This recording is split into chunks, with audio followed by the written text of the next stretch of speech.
자식이 잘 되기를 바라는 그 마음은 부모라면 누구나 간직한 진실한 기도입니다. 허나 아무리 정성을 들이고 최선을 다했어도 자식이 곁을 떠나고 부모의 말을 외면할 때 문득 마음속에 의문이 스며듭니다. 나는 무엇을 잘못한 것인가? 어떤 집은 자식 복이 넘치는데 왜 우리 집은 그 복이 닿지 않는 것인가? 오늘 이 설법은 자식 복을 바라는 그 애끓는 마음에 부처님의 자비로운 시선을 전하고자 시작됩니다. 복은 우연이 아니며 자식의 길은 부모의 실천에서 피어난다 하셨습니다. 그날도 숲은 고요했고 나뭇잎은 바람에 잔잔히 흔들리고 있었습니다. 부처님께서는 연화자에 앉아 자비로운 눈빛으로 숲을 바라보시다가 다시금 연기처럼 다가온 제자의 발소리에 조용히 시선을 두셨습니다. 제자는 부처님 앞에 무릎을 꿇고 엎드려 말하였습니다. 세존이시여, 저는 자식에게 마음을 다하였으나 그 마음이 닿지 않고 되려 거부당하오니 이 부모된 마음이 이토록 헛되다 느껴질 때가 많사옵니다. 어떻게 하면 자식에게 복이 흘러들게 하옵니까? 어찌해야 그 아이의 고집과 방황이 잠잠해지며 그 삶의 길이 편안해지겠사옵니까? 부처님께서는 고요한 눈빛으로 제자를 바라보시며 차분히 말씀하셨습니다. 그대여, 자식의 길은 가르침보다 기도로 열리느니라. 자식의 귀는 말에 닫힐 수 있으나 마음은 기도의 향기를 피할 수 없느니라. 그러므로 나는 이르노니 부모가 짓는 가장 큰 자식복은 바로 연불이니라. 그대가 매일같이 관세음보살의 명호를 부르며 지장보살의 이름을 외우고 그 소리에 자식의 이름을 함께 실어보낸다면 그 음성은 허공을 타고 인연을 따라 자식의 심지에 닿게 되리라. 연불은 단지 소리의 진동이 아니라 그 마음속 자비의 떨림이니라. 그 떨림은 업의 물결을 진정시키고 복된 인연을 불러들이며 어둠을 비추는 등불이 되느니라. 그대는 말로는 자식을 설득할 수 없다고 한탄하였지만 연불은 말이 아니라 마음으로 전하는 사랑이니 그 사랑은 오래 머물고 깊이 스며들어 자식조차 모르는 사이에 변화를 일으키느니라.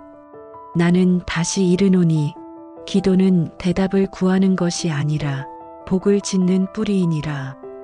그대가 오늘도 연불을 멈추지 않고 내일도 같은 자리에 앉아 향을 피우며 기도한다면 그 정성은 돌을 적시는 물처럼 자식의 마음을 부드럽게 하게 되리라. 혹 그대는 말할 것이다. 나는 오랫동안 기도했지만 변화가 없노라. 허나 그대여, 복은 곧 피어나는 꽃이 아니니라. 복은 뿌리에서부터 자라나고 보이지 않는 땅 속에서 오랜 시간 기다리다 때가 되면 어느 날 문득 피어나는 것이니라. 부처님 당시 한 어머니가 아들이 전쟁터에서 돌아오지 않자 매일 사립을 존잡게 기도를 올렸느니라.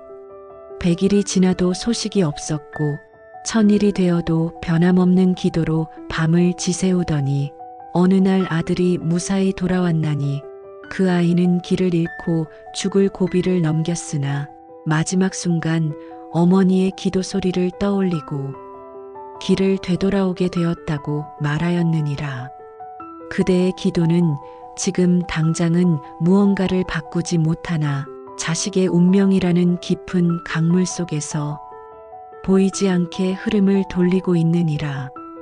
연불은 자식에게 곧장 닿지 않아도 그대 자신을 먼저 맑히고 밝히느니라. 마음이 고요해지고 분노가 누그러지고 자비가 채워질 때 그 마음은 말없이 자식에게 전달되느니라. 그대는 오늘도 어두운 마음으로 연불했느냐? 허나 그 어둠마저도 향기로 바꾸는 것이 기도이니라. 기도는 온전한 이만이 아니라 상처 입은 자, 지친 자, 흔들리는 자에게 더욱 깊게 머무르느니라. 그러니 나는 다시 이르노니 염불을 멈추지 말라. 그대의 입이 닫히는 날에도 마음속에서라도 부처님의 이름을 부르라. 그 염불이 그대의 길을 밝히고 그 밝음이 자식의 길까지 이어지리니라. 자식복은 멀리 있는 것이 아니니라. 그대가 오늘 부른 그 한 번의 기도 속에 이미 그 씨앗이 뿌려졌느니라. 부디 실망하지 말고 그 씨앗을 매일같이 물주고 돌보며 묵묵히 자비의 햇살을 비추어 주라. 언젠가 그 자식의 마음속에서 한 송이 복의 꽃이 피어나 그 향이 다시 그대에게 돌아오게 되리니라.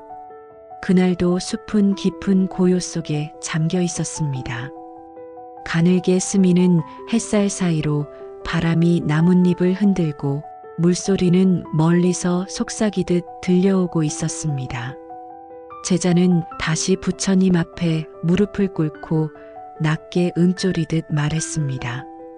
세존이시여, 저는 자식에게 많은 말을 하였습니다. 이 길이 옳다, 저 행동은 피해야 한다.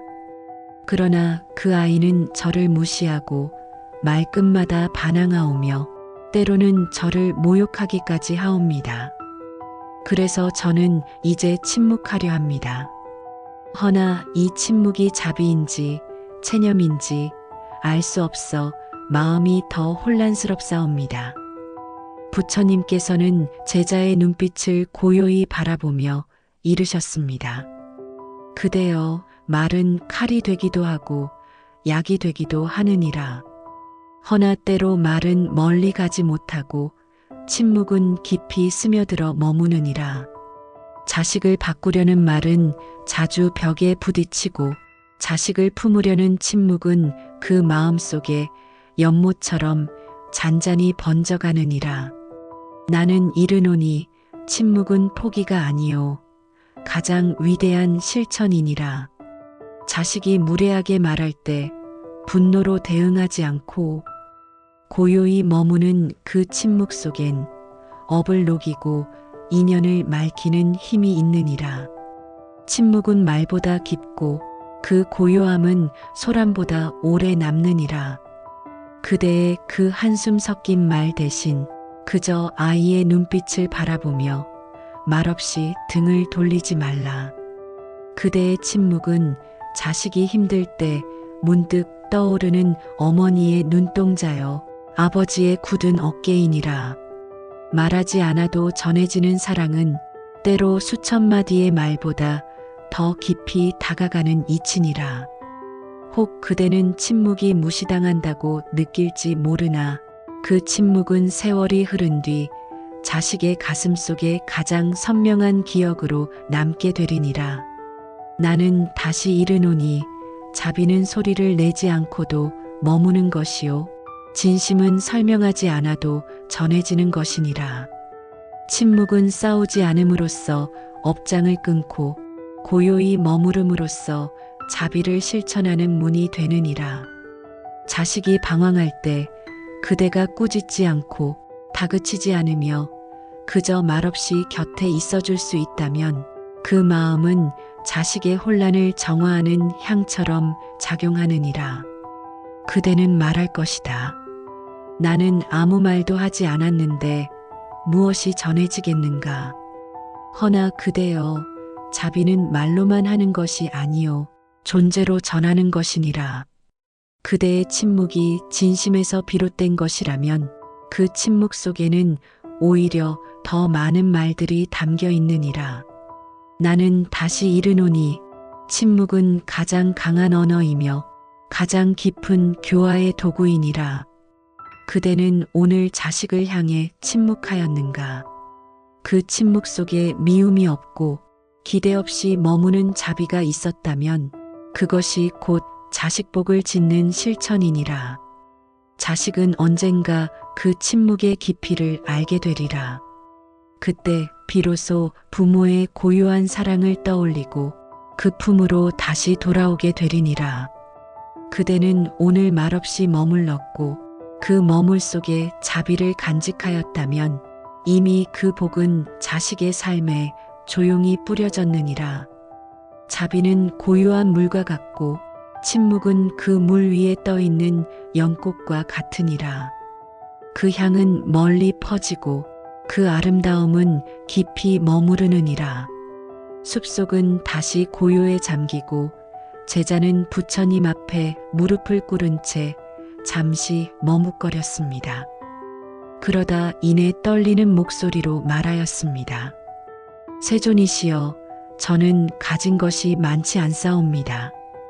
자식에게 남겨줄 재산도 없고 넉넉히 챙겨줄 형편도 못 되오며 때로는 작은 것을 나누는 일조차 어려울 때가 많사옵니다. 이런 제가 보시를 어떻게 실천할 수 있겠사옵니까? 부처님께서는 자비로운 눈빛으로 제자를 바라보시며 이르셨습니다. 그대여, 보시는 재산에 많고 적음에 있는 것이 아니요 마음의 넉넉함에 있느니라. 보시란 곧 나누는 것이요 그 나눔의 본질은 물질보다 진심에 있느니라. 나는 이르노니 따뜻한 말 한마디, 미소 한 번, 밥 한 공기, 물 한 그릇조차 자비에서 우러나왔다면 그것이 곧 보시이니라. 그대가 자식에게 나누는 인내, 그 아이가 늦게 귀가했을 때 묻지 않고 내어준 저녁 한 상, 혼자 서운함을 삼킨 밤의 침묵, 이 모든 것이 곧 자비의 실천이며 보시의 향기로 남게 되느니라. 그대는 보시가 손에 쥐어주는 물건이라 생각하였느냐? 허나 보시는 손끝보다 마음에서 비롯되는 법. 그 마음이 넉넉하면 작은 나눔도 큰 복이 되느니라. 나는 다시 이르노니 한 조각 떡을 쪼개 나누는 일이 그대의 자식에게 업을 녹이고 복의 바람을 불러오는 인연이 되느니라. 한 어머니가 있었다.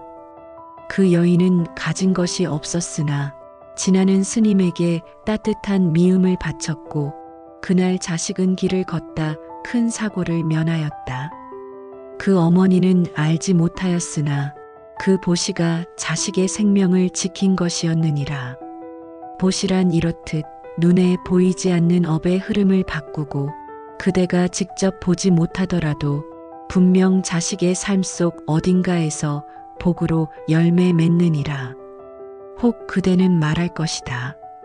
나는 아무것도 가진 것이 없노라. 허나 그대여, 마음이 가장 크고 귀한 그릇이니라.